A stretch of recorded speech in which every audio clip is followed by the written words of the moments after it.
오늘은 성막과 그리스도 두 번째 시간이 되겠습니다. 성막의 구조에 나타난 그리스도, 울타리와 문 쪽입니다. 지나간 시간에는 이제 명칭에 대해서 공부를 했고요. 오늘은 이제 구조, 성막의 구조, 그 부분에서 잠깐 살펴보고 넘어가겠습니다. 히브리서 8장 5절을 먼저 보겠습니다. 저희가 섬기는 것은 하늘에 있는 것의 모형과 그림자라.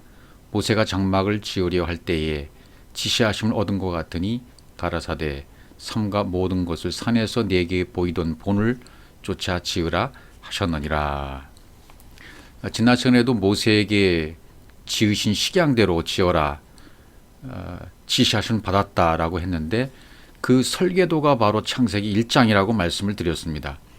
창세기 1장이 설계도가 되어서 그것을 마지막까지 만들어 놓는, 완성되어지는 것.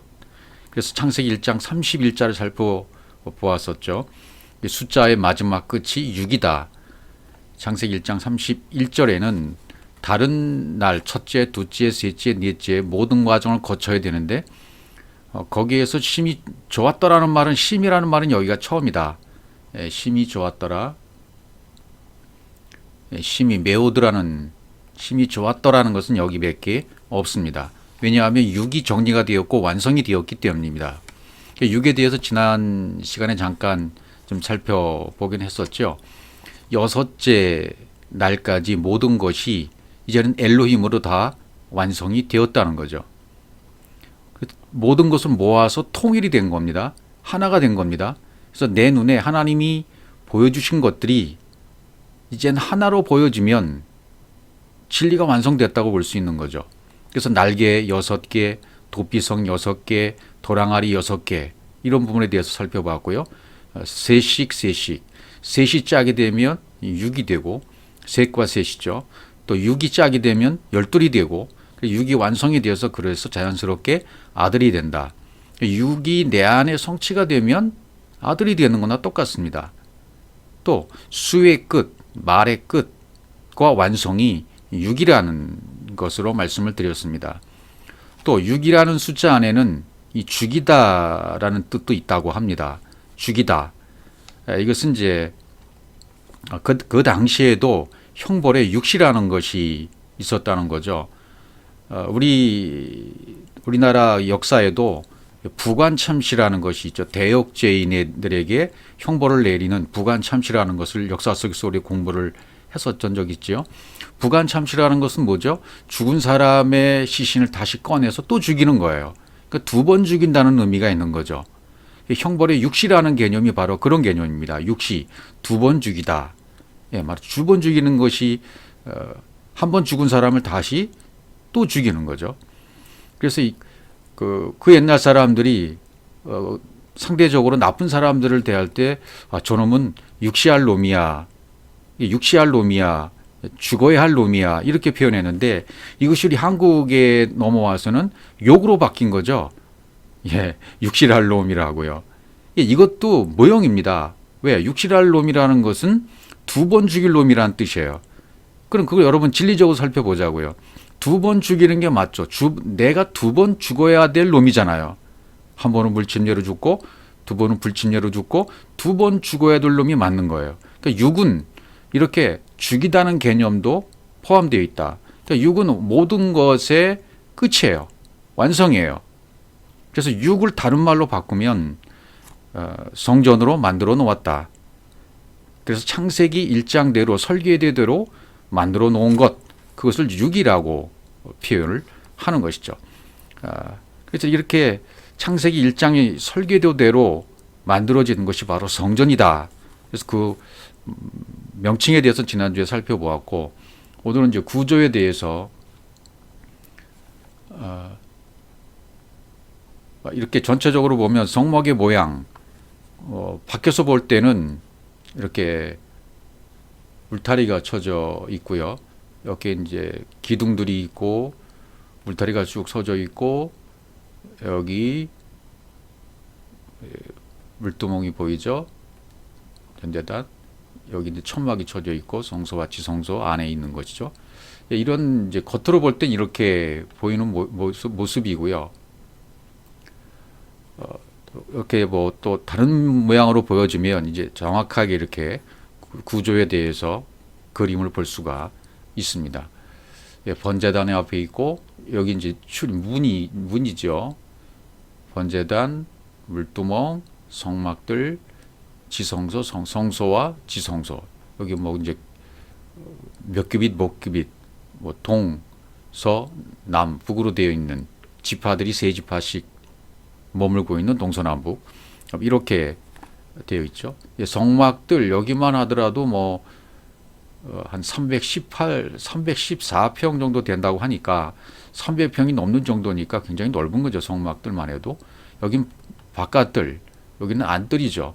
그리스도 밖이죠. 여긴 그리스도 안이고요. 그래서 모든 것은 전부 그리스도를 상징하는 겁니다. 번제단, 물두멍, 성소, 지성소 전부 그것을 상징하는 것으로 이 성막의 구조를 통해서도 정확하게 우리가 어떻게 그리스도를 만나는가에 대해서 설명해 놓은 것이 바로 이 성막입니다. 구체적으로 하나씩 이제 처음서부터 공부를 해 나가면 되겠죠. 뜰은 이제 애굽이라고 말할 수 있고 여기서 이제 출발을 하는 거죠. 성막뜰에서 출발을 하고 또 성소는 광야라고 할 수 있고 지성소는 가나안이라고 말할 수가 있고 이렇게 설명할 수가 있겠죠.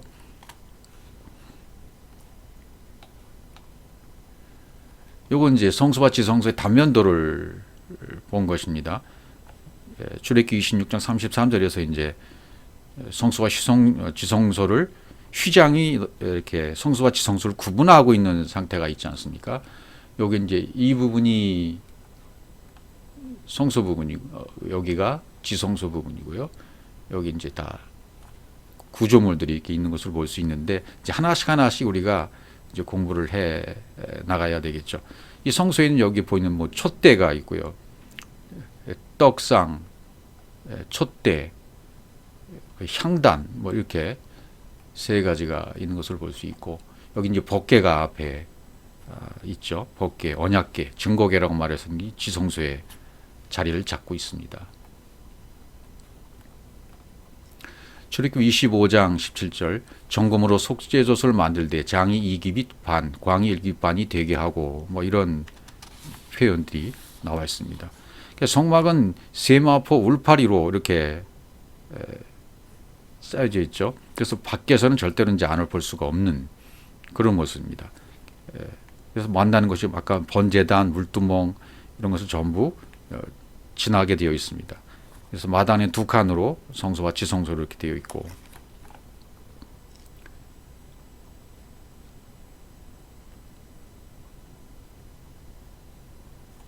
출애굽기 26장 33절 먼저 보면요. 그 장을 갈고리 아래 두린 후에 증거궤를 그 장 안에 들여놓으라. 그 장이 너희를 위하여 성소와 지성소를 구별하리라. 이렇게 휘장이 성소와 지성소를 구별하도록 이렇게 만들어 놓았습니다. 그러니까 지성소, 성소와 지성소라고 말할 때 이 성소는 단수로 표현이 되었고요. 지성소는 복수로 표현이 됐어요. 다르죠. 성소, 지성소. 지성소는 코데시, 거룩한 뭐 그렇게 돼 있어요. 그래서 원문을 보면 벤 코데시, 코데시 이렇게 돼 있어요.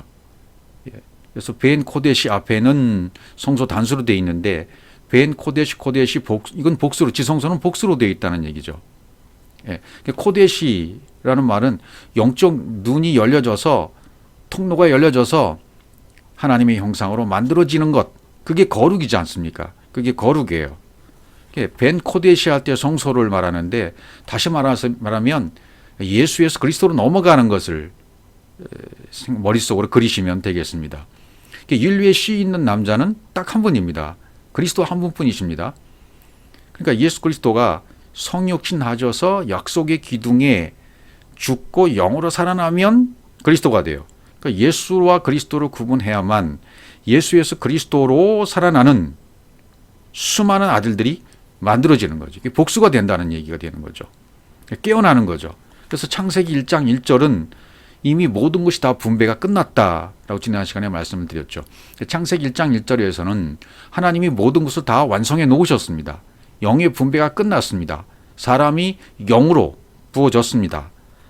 근데 그것을 2장에서 혼돈과 공허해요. 하나님이시는 지면에 운행하시는 거예요. 알을 품고 있듯이 운행하고 있어요. 아직 깨어나지 못했습니다. 그래서 창세기 1장 2절에서 와우 접속사로 연결되어져서 깨어나면 연결이 되는 것이고 발견이 되는 것이고 창세기 1장 1절과 완벽하게 연결이 되어지는 거죠. 깨달아야만 돼요. 그러니까 창세기 1장 1절에 바라의 창조는 사람들의 영이죠. 이미 이루어져 있습니다. 하나님은 이미 피조 인간 안에 영을 집어넣으셨어요. 창조하셨어요. 아들의 영을 그래서 보라라고 했던 거죠. 그걸 못 깨닫는 것뿐입니다. 그 아들의 영을 보라, 집어넣은 영을 보라는 거죠. 깨달은 자만이 볼 수 있는 거예요. 그래서 내가 이미 배분된 영을 이제 깊은 말씀을 듣고 계속 듣고 깨닫고 깨달아가면 하늘이 열리고 하나님의 의도와 뜻대로 이제 하나님과 연합하게 되어집니다. 그것이 이제 2절이 되는 거죠. 2절로 넘어가게 되는 거죠. 그래서 이 성소는 단수로 되어 있고 지성소는 복수로 되어 있다. 지성소라고 부르는 것은 이제 넓이와 높이 4.5m 정도 이렇게 정육면체로 되어 있습니다. 정확하게 정육면체를 이루고 있는 것은 성경에서는 또 뭐가 있습니까? 솔로몬이 지은 지성소가 있어요. 솔로몬이 지은 지성소, 또 계시록에 나타난 새 예루살렘, 이 전부 정육면체예요. 동서남북 정육면체, 천국을 묘사하고 있는 거죠. 14만 4천 이렇게 되어 있죠. 이 장소인 법궤와 속죄소가 있는 곳이죠. 속죄소. 그래서 법궤 뚜껑이 속죄소가 거기 있죠. 그래서 속죄소는 카포레트라고 되어 있습니다. 카포레트라는 말은 카파르, 지워버리다, 칠하다 그런 단어에서 왔습니다. 그러니까 이 카포레트라는 뜻은 뚜껑이나 무슨 시온자 이런 뜻으로 되어 있죠. 그러니까 내가 영으로 완성이 되어져서 그 열매가 나에게 적용이 되어지면 육의 기질이 다 지워져 버린 거예요. 없어져 버린 겁니다. 그래서 이 속죄소는 하나님께서 직접 피로 속량해 주시는 곳, 예수 그리스도의 피가 칠해져서 속장을 받는 장소다. 이렇게 이제 우리가 다 알고 있지 않습니까? 이 장소가 바로 골고다의 십자가, 약속의 기둥이 있는 장소, 그걸 예표하고 있게 되는 것이죠.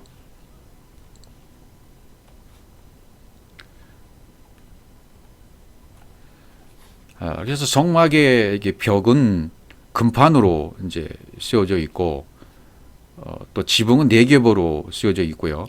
안에는 청색, 자색, 홍색 실로, 꽃배실로 천사의 모습이 이제 쏘놓아져 있는 모습이 되겠죠.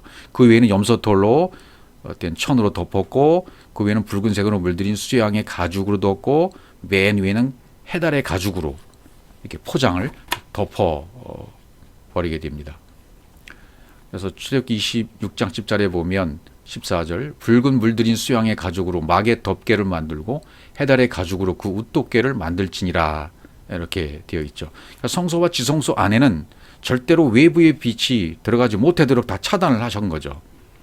겉에서 성막을 보면 하얀 그런 세마포 울타리, 해달의 가죽 이것만 보이는 거죠. 그래서 이 세마포는 예수 그리스도의 영광스러운 모습이 될 수 있고, 반면에 해달의 가죽은 예수님의 고난과 흠모할 만한 것도 아무것도 없는 인간이라는 이사야 53장 2절 3절에서 말하는 것 똑같죠. 그는 주 앞에서 자라나기를 연한 순 같고 마른 땅에서 나온 줄기 같아서 고운 모양도 없고 풍채도 없은즉 우리의 보기에 흠모할 만한 아름다운 것이 없도다. 그는 멸시를 받아서 사람에게 실어 버린 바 되었으며 간고를 많이 겪었으며 질고를 아는 자라 마치 사람들에게 얼굴을 가리우고 보지 않음을 받은 자 같아서 멸시를 당하였고 우리도 그를 귀히 여기지 아니하였도다. 이렇게 되어 있습니다. 그러니까 예수님은 신성과 인성을 다 가지신 분이잖아요. 그러니까 성막은 이 예수님의 모형으로, 예수 그리스도의 구속의 모형으로 우리에게 주어진 거죠.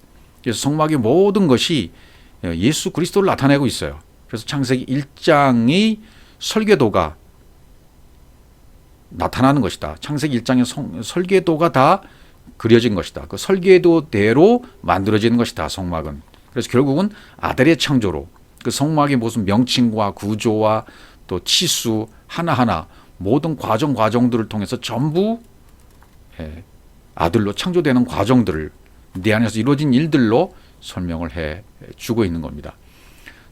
출애굽기 27장 9절에 보면 성막의 뜰을 만들어라. 남을 향하여 뜰 남편의 광이 100규빗 세모포장을 쳐서 그 한편을 당하게 할지니. 이제 울타리, 그리스도의 몸을 상징하는 성막의 뜰, 성막의 뜰을 만들어라 그랬습니다. 뜰, 미슈칸 하체르, 마당, 뜰, 마당이라는 단어인데요. 말뚝으로 둘러싸다 그런 뜻이에요. 아사 에트 하체르. 그러니까 뜰을 만들어라 하는 얘기는 영과 진리의 말씀에 의지해서 생명의 울타리가 쳐지는 것을 말해요. 생명의 울타리가 쳐지면 그리스도로 되어지는 거죠. 성막의 울타리는 이 세마포 휘장을 이렇게 쳐서 울타리를 만드는 거죠. 그래서 휘장, 세모포장, 이걸 휘장이라는 말로도 쓰죠. 세모포장, 켈라라는 말이 되어 있습니다. 아로색이다, 내던지다. 그러니까 세마포 휘장은 하얀 색깔로 휘장의 울타리를 만들었습니다. 예수 그리스도의 의를 말하죠. 예. 10절을 보면 그 기둥이 스물이며 받침 스물은 노트로 하고 그 기둥의 갈고리와 가름대는 은으로 알지며 스물이다 둘이다 그러면 예수와 그리스도를 말하는 거죠. 예수와 그리스도를 통과해 나가는 것을 말하죠. 전부 그것을 말하는 겁니다. 기둥, 암무드라고 되어 있어요. 그러니까 기둥이 이렇게 뭐 동쪽이나 서쪽에서 보면 10개씩 기둥이 보이는 거고 또 남쪽에서 북쪽에서 보면 20개씩 보이는 거예요. 기둥은 모두 그러니까 60개가 되는 거죠. 기둥의 숫자가 전부 60개다. 울타리에 60개 기둥으로 모두 노수로 만들어졌다. 아까 60이라는 6의 개념 살펴봤죠. 6으로 모든 것이 완성되고 끝나는 거예요. 또 노는 또 그리스도를 상징하는 것이니까요. 노수로 다 만들어지기도 하고요. 기둥이라는 뜻이 또 아마 특별히 이렇게 기둥이란 말이 나오잖아요. 암무드라는 뜻입니다. 변하지 않는다, 보존하다, 택하다, 붙들리다 그런 뜻으로 쓰였습니다. 그러니까 암무드라는 말은 진리의 말씀이 내 안에 분배가 되어지면 절대로 변하지 않습니다. 왜? 열려졌기 때문에. 진리의 말씀이 분배되면 내 안에서 물된 동산과 연결이 된 겁니다. 통로가. 그분의 모든 것들이 내 안에 속속들이 들어오는 거죠. 운반되어지는 거죠. 넣어지는 거죠. 내가 다 취해버리는 거죠. 들어와 버리는 것이다 말이죠. 그분은 내 속에 집어넣으시고 나는 그것을 받아서 내 속에 새겨 넣는 것이고 전부 주님이 하시는 겁니다. 그래서 울타리 기둥은 말씀으로 붙들려서 영원히 보존되는 것을 말해요. 기둥. 네. 말씀이 분배되면 철저하게 그것이 단단하게 말씀으로 붙들려 버리기 때문에 열려져서 붙들려 버리는 거죠. 그래서 울타리 60개 기둥 모두 노수로 만들어졌다. 그 밑에는 놋받침이 또 받침이 있고요. 은고리가 달려져 있고요. 또 노수로 되어 있다 그랬죠. 노수는 그리스도를 상징하고 또 은이라는 것도 은이라고 되어 있죠. 은이라는 것도 역시 이것은 뭐 캐셰프라고 되어 있어요. 창피를 당하다, 치욕을 당하다 그런 의미에서 왔습니다. 은이. 그러니까 왜 그런 치욕을 당하다, 창피를 당하다가 왔을까요? 아까 이사야 53장의 말씀 2절 3절 그대로입니다. 예, 그렇게 창피를 당하시고 모욕을 당하셔서 치욕적인 수모를 닦고 이제 우리 구원하셨지 않습니까? 예, 자기 자신의 약속을 위해서 그렇게 성취하신 거죠. 우리도 역시 그 과정을 똑같이 겪는 겁니다. 그래서 은은 캐셰프, 갈고리와 가름대를 은으로 만들라고 이렇게 말을 했죠. 서로 연결되는 거죠, 전부. 은은 예수 그리스도를 역시 또 상징을 해요. 이 성막에 들어오는 자들은 이 성막에 들어와서 그분과 똑같은 과정을 겪는 모든 사람들은 다 그분과 똑같이 되어지는 것이다. 그걸 지금 말하고 있는 거죠.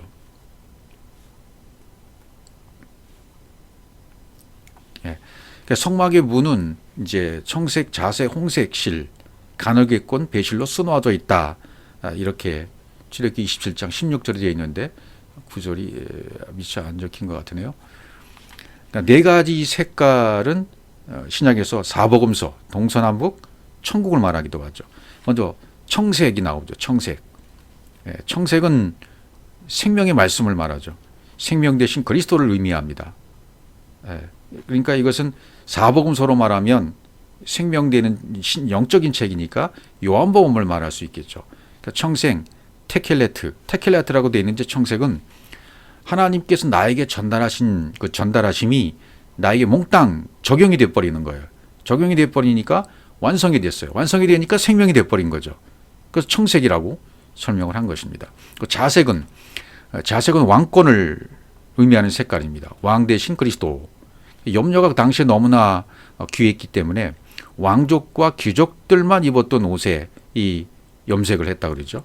그래서 만왕의 왕으로 오신 분을 묘사한 책이 이제 마태복음이죠. 그래서 아르가만이라고 되어 있는 자색. 하나님의 영이 운반되어져서 하나님의 영이 운반되어지면 진리의 영으로 내 속에 사역이 돼버리는 거죠. 그러니까 다 같아요. 같은 내용들입니다, 사실은. 그다음에 홍색 실은 톨라라고 되어 있는데 이건 피 색깔이죠. 홍색. 고난당하신 그리스도. 뭐 속죄와 희생을 상징하는 색이니까 그것은 마가복음이 해당되겠고요. 그분의 가르치심이 분배가 되어지면 완성이 되어진다. 그런 의미죠. 톨라. 그다음에 백색, 흰색은 성결을 의미하죠. 부활해서 이건 쉐쉐라고 되어 있는데 하나님의 형상 쉰이 되어 있어요. 쉰 두 개가 되어 있단 말이죠. 하나님 쪽에서 주시는 그 형상이 내 쪽에서 받아서 완벽하게 완성이 되는 것. 하나님의 형상이 완벽하게 인격적으로 내 안에 완성이 되어지면 이게 백색 성결이 완성되는 거죠. 그분은 흠도 없고 아무 죄도 없다는 것을 상징하는 백색, 완전히 하얀 라반이 되는 거죠. 백색, 라반, 하얗다, 백발, 이건 전부 완벽하게 성취가 되고 이루어진 것을 얘기하고 있는 거죠. 그래서 성막문, 울타리와 성막문, 60개의 울타리 기둥 전부 예수 그리스도를 나타내주고 있고요. 그다음에 울타리와 그 문이 앞에 또 있잖아요. 하나 문이 하나밖에 없어요. 문턱도 없는 문이 하나 있습니다. 그 문이 바로 예수 그리스도라는 거죠. 이 문이 바로 비밀의 문이고 구원의 문이고 생명의 문이고 영광의 문이고 은혜의 문입니다. 이제 한 가지씩 앞으로 계속 살펴보게 될 것입니다.